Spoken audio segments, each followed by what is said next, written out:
குரு என்ற கிரகம் குறிகாட்டக்கூடிய தனம் அப்படின்னு சொல்லக்கூடிய அந்த பொருளாதாரத்துக்கு உண்டான விஷயத்தை ரொம்பவும் பரபரப்பாக சுறுசுறுப்பாக எப்படியாவது நாம் இழந்த விஷயத்தை நாம் எங்கெல்லாம் எதையெல்லாம் துளைத்தோமோ அதையெல்லாம் கண்டிப்பாக நாம் அடைய வேண்டும், 2025 டார்கெட்டை முடிக்க வேண்டும் அப்படின்னு ரொம்பவும் பரபரப்பாக சுறுசுறுப்பாக செயல்படக்கூடிய காலகட்டம். இப்போ குரு நேர்கதி அப்படின்னா இப்படித்தான் சம்பாதிக்கணும், இப்படித்தான் இருக்கணும்னு அவர்கள் பயணிப்பார்கள். இப்போ குரு வக்கரம்னா நான் எப்படி சம்பாதிச்சாலும் பரவாயில்ல, என் டார்கெட்டை நான் அடைய வேண்டும் அப்படிங்கிறதுல இந்த வெறித்தனம்னு சொல்றாங்க பாருங்க, அதை கண்டிப்பாக மிதுன ராசிக்காரர்கள் வெளிப்படுத்துவார்கள்.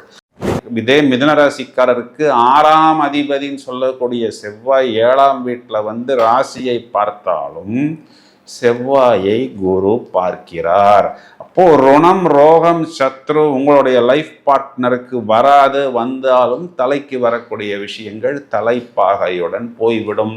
பொதுவாக 7ஆம் வீட்டில் செவ்வாய் அமர்ந்து உங்களுக்கு கொடுக்க வேண்டிய அந்த ரஃப்போ டஃப்போ இல்லை தேவையில்லாத டென்ஷனோ ஒரு படபடப்போ எல்லாம் கொடுக்காமல் வேகத்தையும் விவேகத்தையும் கொடுக்கும். இப்போ 7ஆம் இடத்தில் இருக்கக்கூடிய செவ்வாய் என்ன பண்றார் அப்படின்னா 10ஆம் இடத்தில் இருக்கக்கூடிய சாட்டர்னை பார்க்கிறார். இந்த ஒரு விஷயத்துக்கு மட்டும் கூடுதல் கவனம் எடுத்துக்கொள்ளணும். ரொம்ப நாளைக்கு அப்புறம் மிதுன ராசிக்காரர்கள் நன்றாக டெவலப் ஆகக்கூடிய அமைப்பு, தொழிலில் ஒரு நல்ல வித்தையை வெளிப்படுத்தி பலருடைய கவனத்தை ஈர்க்கக்கூடிய அமைப்பாக வருகிறது. இங்கே மார்ஸுங்கிற கிரகம் என்னன்னா இவர்களுடைய எதிரியை குறிகாட்டுகிறது. ஏன்னா அவர் 6ஆம் வீட்டுக்கு அதிபதியாக வருகிறார்.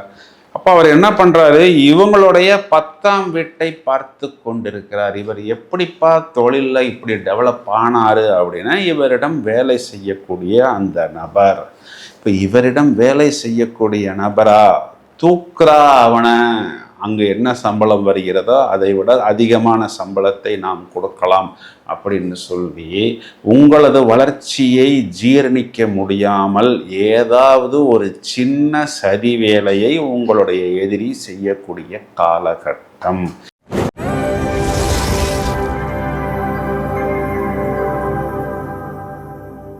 ஹாய் ஃப்ரெண்ட்ஸ், நாம் அனைவரும் ஆவலுடன் எதிர்பார்த்து காத்திருக்கக்கூடிய டிசம்பர் மாதத்துக்கு உண்டான பலன்கள் என்னென்ன மாற்றங்கள் என்பதை இப்பொழுது விவரமாக பார்ப்போம்.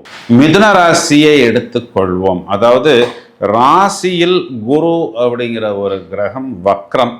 இப்போது ஜென்ம குரு அப்படின்னு நம்ம எடுத்துக்கொள்ளக்கூடாது. இப்போ இந்த குரு வக்ரம் அப்படிங்கிறதே என்னன்னா குரு என்ற கிரகம் குறிகாட்டக்கூடிய தனம் அப்படின்னு சொல்லக்கூடிய அந்த பொருளாதாரத்துக்கு உண்டான விஷயத்தை ரொம்பவும் பரபரப்பாக சுறுசுறுப்பாக எப்படியாவது நாம் இழந்த விஷயத்தை நாம் எங்கெல்லாம் எதையெல்லாம் துளைத்தோமோ அதையெல்லாம் கண்டிப்பாக நாம் அடைய வேண்டும், 2025 டார்கெட்டை முடிக்க வேண்டும் அப்படின்னு ரொம்பவும் பரபரப்பாக சுறுசுறுப்பாக செயல்படக்கூடிய காலகட்டம். இப்போ குரு நேர்கதி அப்படின்னா இப்படித்தான் சம்பாதிக்கணும், இப்படித்தான் இருக்கணும்னு அவர்கள் பயணிப்பார்கள். இப்போ குரு வக்கரம்னா நான் எப்படி சம்பாதிச்சாலும் பரவாயில்ல, என் டார்கெட்டை நான் அடைய வேண்டும் அப்படிங்கிறதுல இந்த வெறித்தனம்னு சொல்றாங்க பாருங்க, அதை கண்டிப்பாக மிதுன ராசிக்காரர்கள் வெளிப்படுத்துவார்கள். அதிர்ஷ்டஸ்தானம்னு சொல்லக்கூடிய 9ஆம் இடத்துக்கு குருவின் பார்வை, அந்த வீட்டில் இருக்கக்கூடிய ராகு இவர்களுக்கு குரு சண்டால யோகமாக அந்த அதிர்ஷ்டத்தை மீண்டும் மீண்டும் இவர்களுக்கு கண்டிப்பாக ஏற்படுத்தி கொடுக்கும்.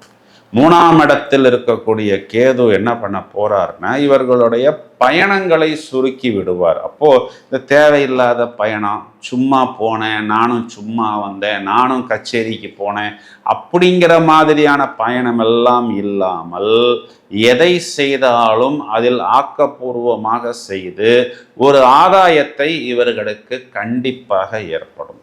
இப்போ 4ஆம் அதிபதி 6ஆம் இடத்தில், பிறகு அவரே 7ஆம் இடத்தில். அப்போ இடம் வீடு சம்பந்தப்பட்ட விஷயம், அதில் வீட்டுக்கு வாடகைக்கு ஆள் வரல, மெயின்டெனன்ஸ் பண்ண முடியல, கிளீன் பண்ண முடியல அப்படின்னு எல்லாம் வருத்தப்படக்கூடிய நபர்களுக்கு ஒரு நல்ல டெனன்ட் வரக்கூடிய அமைப்பு. அந்த வீட்டில் மேலே ஒரு போர்ஷன் கட்டணும், அதுக்கு எனக்கு லோன் கிடைக்கல அப்படின்னா அரசாங்கம் சம்பந்தப்பட்ட கம்மி வட்டிக்கு இவர்கள் லோன் வாங்கி அந்த வீட்டை கட்டக்கூடிய அமைப்பு. சுகஸ்தானாதிபதி களத்திரத்தில். அப்போ லைஃப் பார்ட்னர் மூலமா உங்களுக்கு கம்ஃபர்ட், லக்ஸுரி எல்லாமே ஏற்படும். இதே மிதுன ராசிக்காரருக்கு 6ஆம் அதிபதின்னு சொல்லக்கூடிய செவ்வாய் 7ஆம் வீட்டில் வந்து ராசியை பார்த்தாலும் செவ்வாயை குரு பார்க்கிறார். அப்போ ருணம், ரோகம், சத்ரு உங்களுடைய லைஃப் பார்ட்னருக்கு வராது, வந்தாலும் தலைக்கு வரக்கூடிய விஷயங்கள் தலைப்பாகையுடன் போய்விடும். பொதுவாக 7ஆம் வீட்டில் செவ்வாய் அமர்ந்து உங்களுக்கு கொடுக்க வேண்டிய அந்த ரஃப்போ டஃப்போ இல்லை தேவையில்லாத டென்ஷனோ ஒரு படபடப்போ எல்லாம் கொடுக்காமல் வேகத்தையும் விவேகத்தையும் கொடுக்கும். 5ஆம் இடத்துல புதன் மாதத்தின் தொடக்கத்திலேயே ஒரு பெரிய ப்ளஸ் பாயிண்ட். புதன் சுக்கிரன் கூட்டணி 6ஆம் வீட்டுக்கு வந்தாலும் அங்கே இருக்கக்கூடிய அந்த புதனுடைய நட்சத்திரமும் சனியோடைய நட்சத்திரமும் நட்சத்திராதிபதி 10ஆம் வீட்டில் இருப்பதனால் அந்த 10ஆம் வீட்டுக்கு 9ஆம் வீடாகவும் 9ஆம் வீட்டுக்கு 10ஆம் வீடாகவும் இந்த 6ஆம் வீடு வருவதனால் இது எல்லாமே தொழில் பாக்கியம். அதில் புத்திசாலித்தனம், நிறைய கான்செப்ட், டெக்னாலஜி, வேலை செய்யக்கூடிய நபர்களாக இருந்தால் வேலை மாற்றம், அதன் மூலம் பதவி உயர்வு, இன்கிரிமெண்ட், நவீன தொழில்நுட்பம், அதில் நிறைய டிஜிட்டல் டெக்னாலஜி, அது சம்பந்தப்பட்ட மிஷின்ஸ், அது சம்பந்தப்பட்ட எக்யூப்மெண்ட்ஸ் கொண்டு வருவது, அடுத்த கட்டத்துக்கு பயணிப்பது, பலரது கவனத்தை நம் பக்கம் ஈர்ப்பது அப்படிங்கிற மாதிரி மாதத்தின் தொடக்கம் வரும். மாதத்தின் செகண்ட் ஹாஃப் என்னன்னா இந்த கூட்டணி எல்லாமே இவர்களுக்கு 7ஆம் இடத்தில். 7ஆம் இடம் குறிக்காட்டக்கூடிய லைஃப் பார்ட்னர், பிஸ்னஸ் பார்ட்னர். இங்கே 4 கிரகங்கள், சூரியன், செவ்வாய், புதன், சுக்கிரனி. இந்த கூட்டணிக்கு குருவின் பார்வை. அப்போ எல்லா கிரகத்தையும் குரு என்ற கிரகம் கட்டுப்படுத்துகிறது, நல்வழிப்படுத்துகிறது. நெகட்டிவான தாட்ஸ் இல்லை. இப்போ 7ஆம் இடத்துல சுக்கிரன் இருந்து கொடுக்கக்கூடிய சேட்டைகள், வேட்டைகளை எல்லாம் கொடுக்காமல் குரு இதனை கண்ட்ரோல் செய்கிறார். அது மட்டும் இல்லாமல் 1/7 எக்ஸ்சேஞ்ச். இப்போ ராசியில் இருக்கக்கூடிய குரு அப்படிங்கிற கிரகம் இவர்களுக்கு திக்பலம். 1ஆம் அதிபதி 7ஆம் வீட்டில், 7ஆம் அதிபதி 1ஆம் வீட்டில். அப்போ அது லைஃப் பார்ட்னராக இருந்தாலும் பிஸ்னஸ் பார்ட்னராக இருந்தாலும் நிறைய விஷயங்களில் இது mutual exchange, give and take. உன்னுடைய நல்லது, உன்னுடைய ப்ளஸ், உனக்கு வர வேண்டிய பெனிஃபிட்டை நான் பார்த்து கொள்கிறேன், என்னுடைய நல்லது, என்னுடைய ப்ளஸ், எனக்கு வர வேண்டிய பெனிஃபிட்டை நீ பார்த்துக்கொள் என்று சொல்வது போல் அனைத்துமே இவர்களுக்கு ரொம்ப நாளைக்கு பிறகு அனுகூலமாக வருகிறது. இந்த புதன் சுக்கிரன் கூட்டணியே இவங்களுக்கு ராசியாதிபதியும் பஞ்சமாதிபதியும் ஒன்றாக அமர்ந்து ராசியை பார்த்து ஒரு மிடுக்காகவும் ஒரு இளமை மாறாத தோற்றமும், இவர்கள் எங்கு சென்றாலும் அனைவருடைய அந்த ஒரு கவனமும் அட்டென்ஷனும் இவர்கள் மேல் வந்து விழும். அட்டென்ஷன் கிரியேட்டர்ஸாக இருக்கக்கூடிய அமைப்பு. இப்போ 7ஆம் இடத்தில் இருக்கக்கூடிய செவ்வாய் என்ன பண்றார் அப்படின்னா 10ஆம் இடத்தில் இருக்கக்கூடிய சாட்டர்னை பார்க்கிறார். இந்த ஒரு விஷயத்துக்கு மட்டும் கூடுதல் கவனம் எடுத்துக்கொள்ளணும். ரொம்ப நாளைக்கு அப்புறம் மிதுன ராசிக்காரர்கள் நன்றாக டெவலப் ஆகக்கூடிய அமைப்பு. தொழிலில் ஒரு நல்ல வித்தையை வெளிப்படுத்தி பலருடைய கவனத்தை ஈர்க்கக்கூடிய அமைப்பாக வருகிறது. இங்கே மார்ஸுங்கிற கிரகம் வந்து என்னென்னா இவர்களுடைய எதிரியை குறிகாட்டுகிறது. ஏன்னா அவர் 6ஆம் வீட்டுக்கு அதிபதியாக வருகிறார். அப்போ அவர் என்ன பண்ணுறாரு, இவங்களுடைய 10ஆம் வீட்டை பார்த்து கொண்டிருக்கிறார். இவர் எப்படிப்பா தொழிலில் இப்படி டெவலப் ஆனார் அப்படின்னா இவரிடம் வேலை செய்யக்கூடிய அந்த நபர். இப்போ இவரிடம் வேலை செய்யக்கூடிய நபரா தூக்குறா அவனை, அங்கே என்ன சம்பளம் வருகிறதோ அதை விட அதிகமான சம்பளத்தை நாம் கொடுக்கலாம் அப்படின்னு சொல்லி உங்களது வளர்ச்சியை ஜீரணிக்க முடியாமல் ஏதாவது ஒரு சின்ன சதி வேலையை உங்களுடைய எதிரி செய்யக்கூடிய காலகட்டம். இந்த ஒரு விஷயத்தை மட்டும் நீங்கள் கவனமாக பார்த்து கொண்டால் இதுவே போதுமானது. கண்டிப்பாக இறைவனே என் பக்கம், ஆண்டவனே என் பக்கம் அப்படின்னு நம்ம சூப்பர் ஸ்டார் சொல்கிறார் அல்லவா?